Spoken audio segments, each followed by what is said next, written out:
Hello, hello, hello, and welcome to the Expansive Podcast. It's wonderful to have you with us today. And as usual, we're always talking about things that make us more expansive, both in our personal lives and in our business lives. We believe that the holistic approach to developing a more expansive future is really based on thinking bigger and feeling deeper. And when you're able to think bigger and feel deeper, you're able to bring a much more coherent way of being creative and accessing the future. Today also is a very special day for us because we are going live onto YouTube, onto Facebook, and onto LinkedIn. We're using the Riverside platform to be able to extend what we are doing out into the world. And it's really been motivated by a guy called Alex Hormozi. If you don't know who he is, definitely check him out. But we'll be unpacking what he's been doing and how he's been showing up in this new world in today's episode. But as always, I am joined by my ever handsome co-host, Erik Kruger. Erik, what's up, brother? How are you doing, my man? Hey, dude. Yeah, I'm good, man. I'm trying to see if we are live on all the platforms that we need to be live on. Because I'm seeing Yeah. LinkedIn, YouTube, Facebook is all slowly connecting. But with tech, like I was doing a talk for Emirates NBD last week. And so I had this like cool idea of, and I've done this 1,000 times when I do sort of talks where I don't want to do a presentation, but I want to do like a whiteboard and like talk through like ideas and write it out. I'll connect via my camera for my feed, but then I'll connect my Surface as a whiteboard to the session. And it always works perfectly well. I share the screen for my Surface. I'm able to write, no problem. We get onto the call with Emirates and it just bombs. Like for 10 minutes, I'm like trying to figure this out and there's 300-400 people waiting to listen. And I'm like, we can't get this right. And of course, it was Microsoft Teams. That was a big difference. A Zoom call Sorry, versus a Microsoft we're not allowed Teams to, call. we're not allowed to swear on this podcast. We decided. Why are you saying that We are, word Teams? yeah, I'm sorry. Teams. It is the bane. It's the bane. The bane. It's the I saw a worst piece great of meme. It software. said, when I get an invite from a Teams, when I get an invite and has a Teams link to it, I see it as a point of aggression or as a movement of aggression. I don't like it. I take offense. Yeah, micro aggression. Talking about Microsoft, did you see what Elon Musk is launching?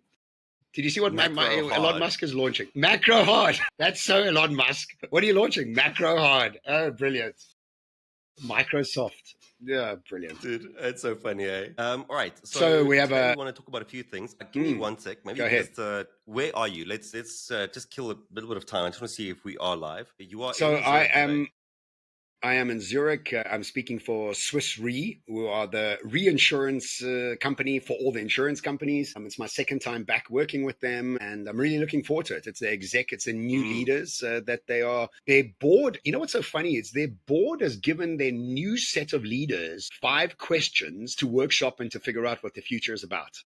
And as the team was taking me through those 5 questions and 5 directives, I went back to them and I said, I don't think these questions are good enough. I think these questions are regurgitating everything you've ever known. And there's a great quote that I've started to use in my talk, and it's actually a quote from my own new book. It's they didn't fail because they weren't agile enough. They failed because they were sprinting in circles within an outdated paradigm.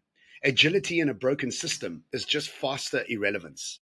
And this is such an important quote to get in your head because you think you're being busy, but you're being busy creating more efficiency out of combustion engines, which the world of the future requires EVs. So this is the problem with most corporates and really smart and very fastidious and very successful corporates is that we keep regurgitating everything we've always known. And because we're working hard at it and having conferences, we think that's what's going to get us into the next step. And really, it's not.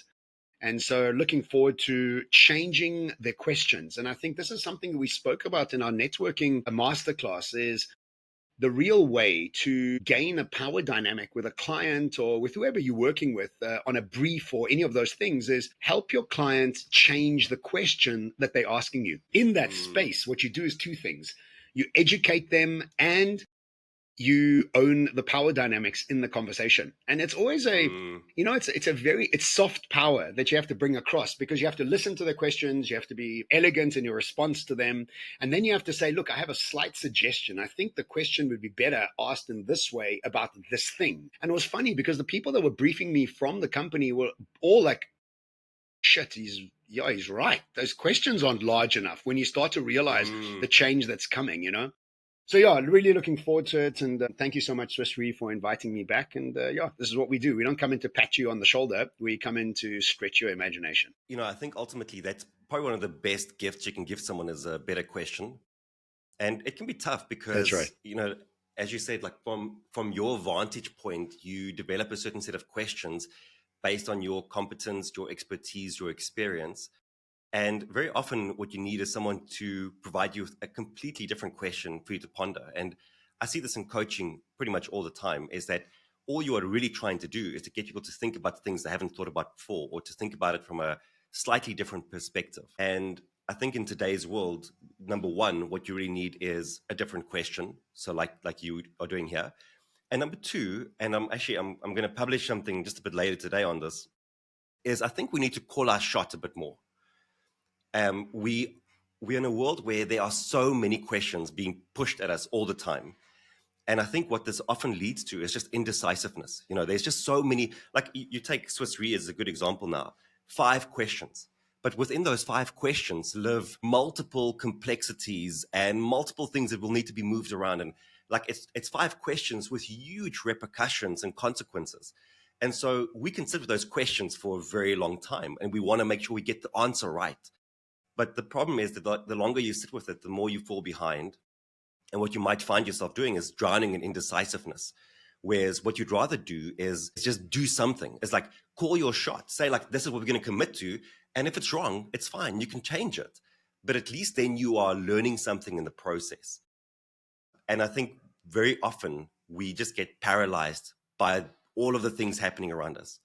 And so the piece that I'm publishing is like, call your shot and then back yourself, because the moment you call your shot, it also gives you a lot more energy, and like you want to pursue it, you want to fight for it, and your people want to fight for it. Whereas if you like always like we'll see, like let's see where we go, no one feels enthused and inspired by that. Like draw a line in the sand and just go for it, and we'll see what happens off the back of it. Look, I agree, but I also want to remind you who was it that said, if you asked me to solve the future problem, I would spend 98% of the time devising the question and only 2% of the time answering it. And I think that's really also key. Is like, take your shot, sure. But if you haven't spent enough time devising the right question, direction is more important than speed. And so, yes, take your shot. But if you haven't really put in the effort into asking a bigger, broader question outside of your comfort zone, you're really just regurgitating. And regurgitating at speed means you go into irrelevance even quicker. So yes, I think we're saying the same thing, but I think it's just a little bit more preparation before you actually take your shots. I think it's dangerous sometimes to take a shot in the wrong direction. Yeah, I think but I'm not saying don't spend time thinking it through. Like do that, but I'm saying at some point you can't just sit in analysis all the time. Yes, of course. And at that point, call your shot. Like that's the thing. It's like draw a line in the sand. All right. Well, I think today what we want to do is we really want to start to talk about this new directive that's happening around the world when it comes to marketing, launching, personal brand, success of individuals. And we have been watching Alex Hormozi do some incredible things online. And we wanted to unpack him and his workshop and what he's just recently done. So, Erik, do you want to take us through what he's recently done, and then we can start to unpack it? Yeah. So, I mean, I've been following him for ages. And I remember when he just came online, like his very first YouTube videos that I at least saw was literally like him sitting in like what looked like a closet, like a broom room, like I don't know how you would describe it, in like his wife beater, like cut off shirts, and just talking to the camera for like 20-30 minutes. And it was zero production, zero, I'm sure he put some prep into it, but like, zero technology that's living behind it, none of that. And then you fast forward to today, and like he just recently, on the 16th of August, he launched his new book, I think it's his third book. And like he accomplished some like stupid things with the launch of this book. So essentially in the build up to that, he recorded like 2,000 ads. So this is just some of the stats that I'm seeing online. 2,000 ads in the build up to the event happening. Then he hosted 2 live events, and it was 10 hours of lives that he ran. And he had multiple people come in, and then during the program, like during the live, he was selling the book, but he wasn't just selling like single copies. He was selling bundles of it and coupons of it. So the idea was that he wanted to break the Guinness World Record for most amount of books sold in a short amount of time, which he ended up doing. He sold 2.7 million copies in 9 hours. That's insane. Like if you That's 2.7 ridiculous. million copies in 9 hours. Million.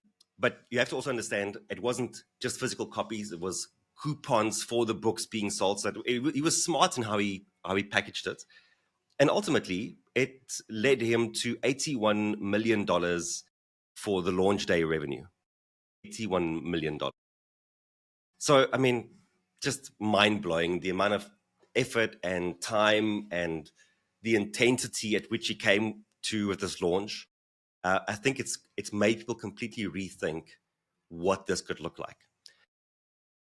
Yeah, maybe I'll let you jump in. I have a few thoughts on that, but maybe jump in. What has your observation been by watching this? I saw him do a clip that said you should spend a year marketing your business for 4 hours a day.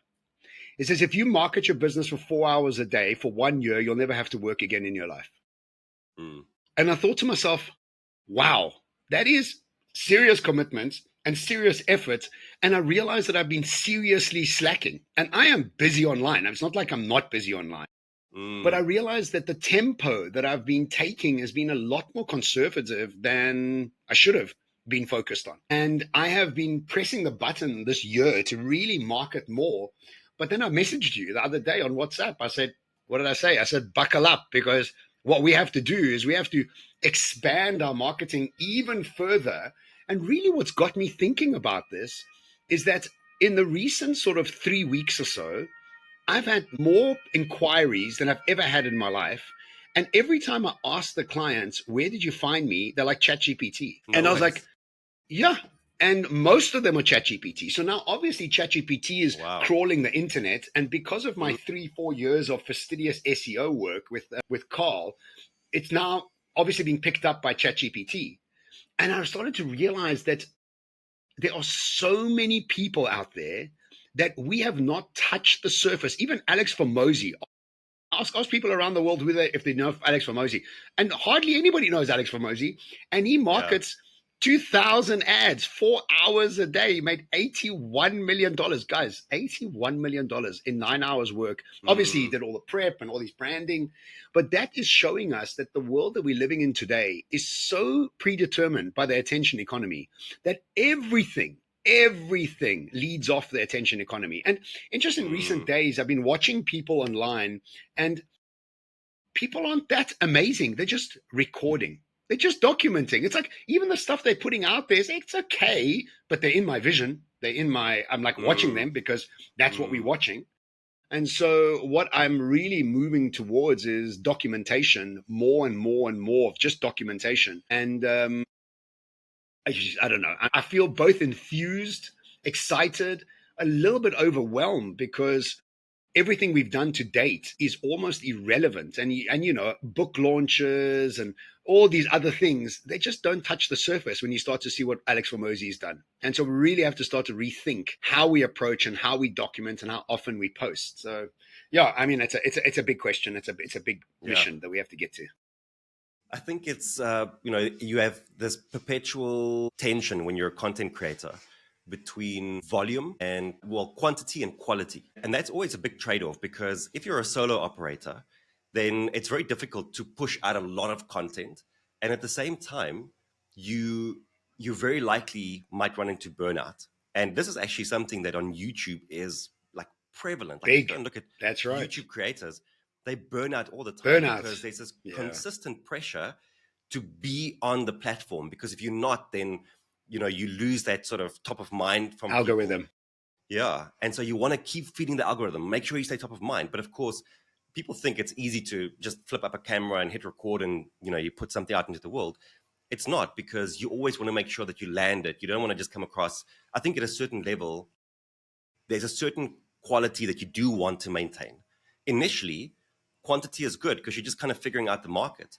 Where John Sanei is at, you want to put a certain quality, like you are known for a certain quality. And so you want to keep a certain quality. And that becomes the tension then, because if you increase volume, do you sacrifice a little bit of that quality to get to that volume? If you don't want to do that, the alternative, and I mean, this is what Alex Hormozi has. He has a team of 25 or 30 people who works on his content. So his content is, and I remember at some point, his stuff became highly produced, and it was literally having a producer and writers and editors and videographers on the job, or like on salary with him as part of his team, and not just him trying to do all of it. And so I think the only way that you get to maintain quality and quantity is you end up almost hiring big content teams to get there. Yeah, I mean, I think the thing is eventually you do get there because you have the cash flow. I mean, if you think it's Stephen Bartlett also, I mean, he started off by himself, and now obviously he's got all these people working around him. Huge production, yeah. Huge production, yeah, and eventually you have to move into that, Yeah, it's a big question, and it's a big commitment that you have to make, and what I spend a month on my service providers, and it's already a lot of money, and I'm not touching the surface, I'm just scraping the surface. So it's just it's a big new world. Alex Hormozi, thank you so much for making us both inspired and useless at the very same time, which is a hell of an emotion to have. Because you're like, geez, I'm doing so well. Actually, I'm not doing well at all. I'm like nowhere. I'm an ant in this big world. But how exciting to be able to see. Yeah. I want to tell you how my mind is slightly shifted because of what I've seen as well, which is what you said earlier. Like you go and speak to, if I go and speak to 9 out of 10 people on the street now and I ask them who's Alex Hormozi, they'll have no idea, right? And I mean, you can do this across the board. Like you can take Mr. Beast as an example. And you can go speak to 9 out of 10 people, and maybe a few more will know because he has almost, he almost has 500 million followers on YouTube now. He's close to, just think about that. He's close to 500 million followers on YouTube. So what you realize is that you might be big in your world, but you are not big in the world. And I keep thinking about that. And then I ask myself, how do I just become bigger in my world? And my world is mostly people in leadership. And so my world is you're an entrepreneur or a business owner and you are running your own business and you are leading people in that business. You are a middle manager in a corporate, you're an exec or a CEO in a corporate, and you are leading people. That's actually my world that I deal in. And so actually the question should be, how do I just become bigger in my world, in that world? And Alex Hormozi actually, like one of his big things that he shifted this year was that when he started, he was very entrepreneurial focused. Then he got to this space where he was making like day in the life content and like what do I eat content and like all sorts of things that would make him go viral, but it wasn't putting the right kind of people into his ecosystem. And then he realized that he was making videos, for example, like if you're broke, do these 10 things to get you out of that situation kind of thing. But then what he was attracting was people who were broke. And that wasn't actually who he wanted to speak to. He wanted to speak to people who could still become customers of his at some point. And so this year he said, actually, we are scaling down the entertainment component of our content. And I'm focusing a lot more on the business, like just back to the basics, back to the business stuff, because that's the people that I want to speak to. And, this has been a perpetual battle in my mind, is that if I speak to leaders, what I do is I narrow the pool a lot. Like your chance of going viral for leadership content is a lot less, but you are getting in front of more of the right people. I don't know why my Google Home is speaking to me today all the time. I don't know what I'm saying. Like it's never done this during podcasts, but today is like spoken to me twice. But anyway, so like I'm thinking a lot more about how do I just become big in the world of the people that I want to be in front of, instead of being big in the world in front of everyone. And that's been changing my language slightly. It's been bringing a slightly different focus to the content. And what I'm doing is I'm committing to it for 6 months. So I'm in a phase right now where I'm all about experimentation. And I'm putting down specific lines in the sand for X amount of time. And I want to see what happens. Last time I told you about my YouTube experiment that I'm running, and that, over time I'm trying to build up those hooks, and already I'm seeing some results on that. My other experiment is 6 months of committing hardcore to the leadership crowd in terms of the content that I create. And I just want to see what happens. Be like, I'm all about experimentation for now. So let's see. Nice. So that's where my head is at regarding content. Nice. And tell us about the event you spoke about at Emirates, MBD. I mean, how did you get into Dubai? I mean, that's a big client to be working with. Tell us a little bit more about that. Yeah, so Emirates, MBD, I got them through. So through you, is that? I saw you thinking like, what? How did I? Let's come back to your sugar daddy. Let's always come back to your sugar daddy, international sugar daddy. I'm trying to find okay, what's the jumping off point? Thank you, John. No problem. Yeah, I didn't hear that initially when you said Emirates MBD. I'd like to thank and appreciate my international number one salesman out there. So look, I think we've said a lot about Alex Hormozi, and I think both of us are very much on this idea. That's why we're live today across YouTube, LinkedIn, and Facebook, because we just realized that most people don't even know we exist, and this is kind of what it is. But also. I was sitting on the plane yesterday or the day before, and in your mind, and you and I have spoken about this, is that sometimes we're like, nobody's listening to our podcast, nothing's going on. I'm sitting on the plane, some guy comes up to me, he's like, hey, John Sanei, how's it? Love your podcast. I just listened to the one yesterday, amazing. And I was like, I forget, and we have no sort of touch point of who's listening, when they're listening, what they're listening to. So everybody who's listening, thank you so much, and means so much to us. But I want to segue into another topic. If you have anything to say more about Alex Hormozi, are you announcing segues? Are you announcing segues now? I'm just checking. Yes, just to not surprise you and get you off, because I want professionalism from my podcast co-host. Yes, I'm announcing it. Oh, how the tables turn. Yes, they have turned. Yeah, that's right. They have turned. Okay, anything else? Do you want to say anything before we segue? No, I think we're good. Go for your segue. So I was listening to this is it's going to be a bit esoterical, but bear with me, because when we visit different cities, different countries around the world, we almost are different people. And, you go on holiday, you feel different. You go to Mexico, you had a very different experience of Mexico. Even yourself, to a certain extent, play a different aspect of who you are. And I've always thought that different cities and different worlds or different countries need you to show up as a different type of person to be successful in that market, right? You can't go to New York and be some hippy-dippy, don't wear shoes. That's not going to work in New York. You know what I mean? It's not the New York type of space. And I remember thinking that Joburg John was a very different John to Cape Town John. And I often used to say that I was an excellent Joburger, because in Joburg, muscles, convertible cars, Rolexes, and tattoos was really the thing. In the 90s and 2000s, when I lived in Joburg, that was kind of what you did to be cool, And I've recently gone and blackened my arm, and people ask me, so what happened? Why'd you blacken your arm? I said, I got tattoos when I was 25 years old in Joburg, not because of any other reason that I had a black M3 convertible and I wanted to look cool in my convertible car. It's like, I didn't think past my nose of what I was doing.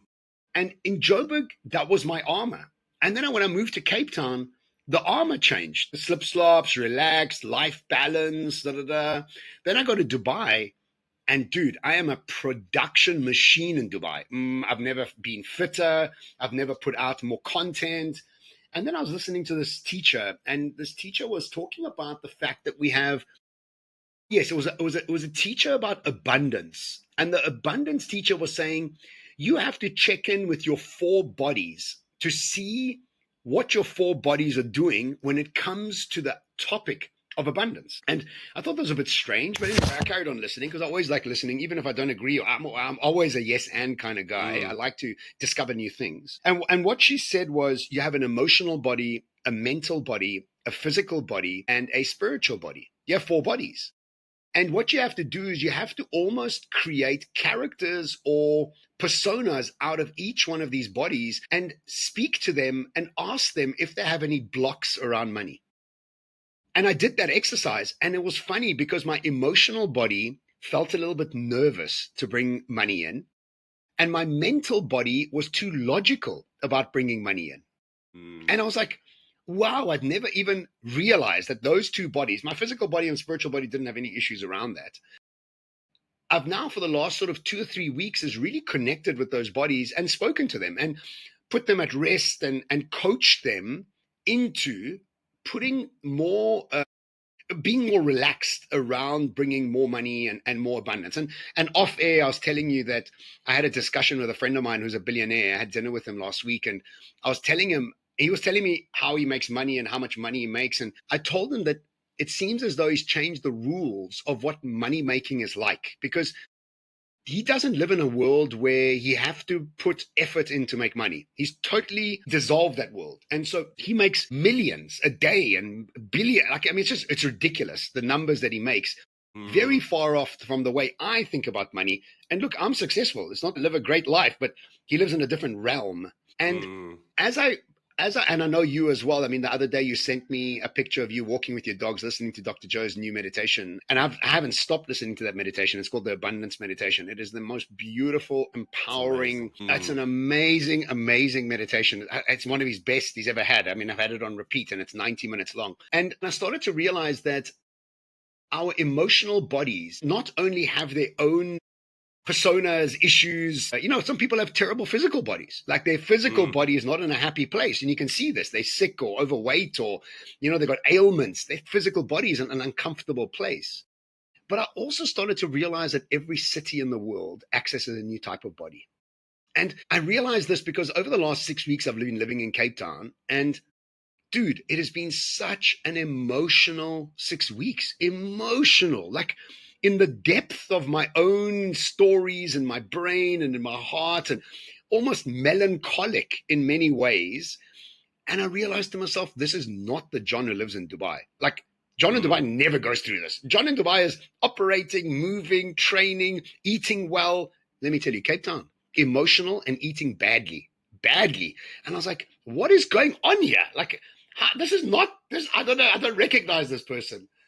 And I started to realize that, different cities access different parts of who you are. You have to show up. And some cities access your spirituality. And I would imagine living in India, you're not really thinking about your mental body. You're thinking about spiritual body. That's kind of what you do there. It's a spiritual country and it's got spiritual energy. You go to Dubai. No offense to Dubai. I love Dubai. It's not a spiritual capital of the world. It's a mental capital. And so it's mental and it's focused and it's driven. But I think if you have too much spirituality, I don't know if that's so good. And if you have too much mental, that's also not very good. And then when I come to Dubai, Cape Town, it's very emotional, right?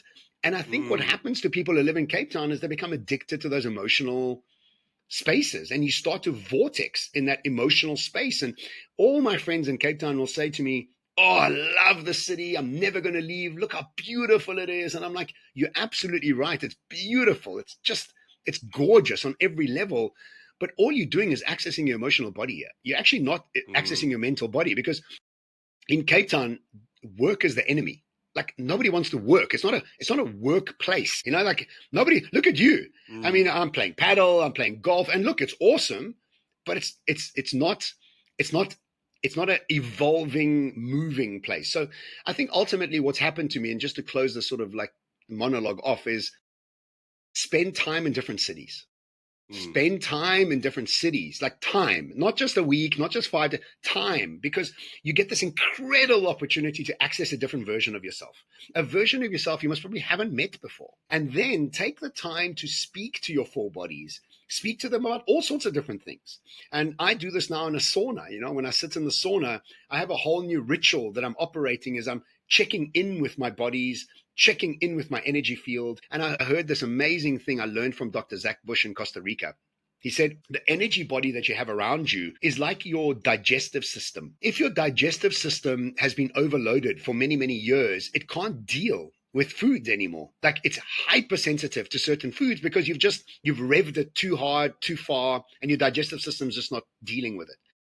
And Dr. Zach Bush said your energetic body around you is exactly the same. If you don't clean it and cleanse it, it will become clogged and you can't have clarity of thought. You have fog brain. Everybody irritates you. The world is out to get you. But all this is a bad energetic digestive system. And the exercise that he was teaching us is imagine this energetic body and then let it clean itself and cleanse itself and spin around you and move around you and give it that attention. And as Dr. Joe says, if you don't believe that there's an energetic body around you, you can never access it. And if you don't believe that 99% of reality is empty, ready for potential, pregnant with potential, you can't access it. And so to spend that time to speak to your energetic bodies, to become aware that cities are invoking different types of your body, what an incredible experience to go and meet all 4 different types of your bodies and engage with them and befriend them, and then understand what their emotional blocks are and their physical blocks are and work with them to fix them and bring more alignment. And I'm having the most fun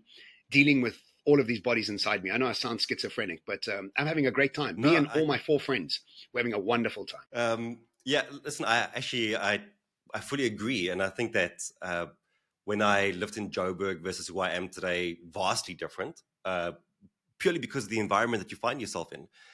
And we've seen this over and over. I mean, research has shown this by now as well. Your environment dictates so much of how you show up.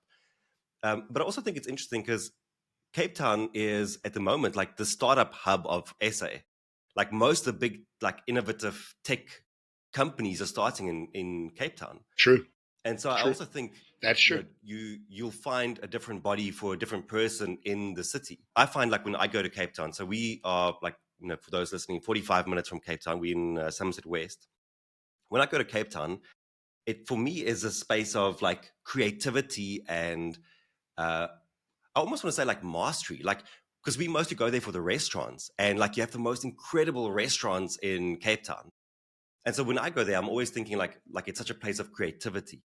And that's almost what I feel I tap into when I go there. I haven't spent a lot of time in the middle of the city, so maybe if I spend more time there, I would have the same experience as you. But I think to your point, I get to tap into that if I tap in and out of it. Which I think ultimately is kind of the point that you're moving to, is like find spaces that fuel different parts of you. And I like going to Joburg because I feel like it taps into something that I don't get access to in Somerset West. So yeah, I'm fully with you on that. I know we're running out of time here on the pod, but I wanted to quickly get your input on one thing. So if you're new to the pod, listening to it today, we speak about money all the time. It's one of our favorite topics to talk about, and how to access more of it and how to change your relationship with it. It's a topic that we are both passionate about. I think you really introduced me to it in a big way, and you've helped me to think through it in a big way. And so we love talking about it, and we'll often WhatsApp each other with like new personal records of money into accounts and things like that. But what I wanted to quickly ask you is, so you mentioned this billionaire friend. And I think of guys like Mark Cuban and Elon Musk, and I'm sure these guys do not do meditation. And I'm not sure how much time they spend thinking about their relationship with money and their 4 bodies with money. How do you reconcile that with the conversation we just had? Such a great question, and I think, and I was actually having this discussion with my friend Shane. He's done very well, but he was saying, in the next 20 years, he just wants to make more money. And I said to him, Shane, to what end? You live in a beautiful home with winning already. He's like, yeah, but these other guys. I was like, geez, what an exhausting life we all live, right? And what my response to Shane was, do you think with people that much money are just destined to have that much money? And then their job is now to work with other scenarios inside their lives? Because some people will do all the meditations and all the MBAs and all the deals and all the, and it just doesn't click. And I remember when I was much younger, these guys used to come into the gym and they wanted to be bodybuilders, and they just didn't have the genetics for gym. They just didn't. They could do what they wanted, left, right, and center, meditate, take steroids, do whatever they wanted. They didn't have the physique for it. And I think we also have to realize, and I was saying to Shane, I was like, do you think it's just destiny? Because some guys will just hit it in their 20s, like boom. And you're like, oh, but you also think about like certain women that just find the most beautiful, respectful relationship early on, never have to think about relationships again. And you have other women that are beautiful, just never find a good relationship, or takes them 30 years to find a decent relationship. So I think there is a lot of destiny attached to this that we can't mess with. But I do know that we've all got certain challenges, and some people have physical challenges, financial challenges, relationship challenges. And what you have to do is say, well, what comes easy to me, and focus on those and make them better. But what doesn't come easy to me? And then what am I doing about those things, you know? And so, Mm, yeah, I agree. I don't think they're doing all those things, but I also think that they were destined to be there in some way or another. And now I've got other challenges they have to work mm. Yeah, I guess also like if you let's take Usain Bolt for example, like there's with. no doubt that he is genetically predisposed to win in this sort of arena, but he still put in a lot of work to Yeah. get there. And like all of these guys, they would have put in a lot of work to get there. But if you weren't born, or if you don't have the genetic predisposal that Usain Bolt has, and you want to also run very fast, it's just going to take you a lot more effort, and you might have to do a bit more than he has to do in order to get to that same level. So he does a lot of, and I mean, we're not taking away from any of these guys. They've all put in a lot of work to get to where they are, and this is something I keep thinking about also from like Alex Hormozi point of view, and even this friend of yours you spoke about. There's no reason for them to still be doing business, but they still doing it because they still love it, and they still putting out call to actions. And like I think about that from my business perspective often is like we don't really do hard sells on social media, right? Like we don't really say like go buy this thing online. Not much. These guys do it all the time. And it's quite funny because like in my world, I'm like, that seems like it seems a bit off to do it. But Yeah. in their world, Dodgy. they Yeah. just do it, No. because that's how you make money. That's how Yeah. you build a business. So it's so funny because I think there's we all carry stories with us. And I think their stories, like you're saying, are just different stories. And they might not Different have the stories. hangups about money, and therefore they get to the money part much earlier. Where some of us have the hangups. There we go. We have the hangups about money, and so we have to deal with that to get to that level. So different hangups. Yeah. Yeah, exactly. Yeah, exactly. Exactly. Yeah. And some people have physical ones, everybody's got their own Yeah, ones. So yeah. anyway, thank you so much for everybody joining us. And Mariska, thank you so much for the message. Have you seen there's a live stream message No, I there, didn't. Erik, from Where? Mariska?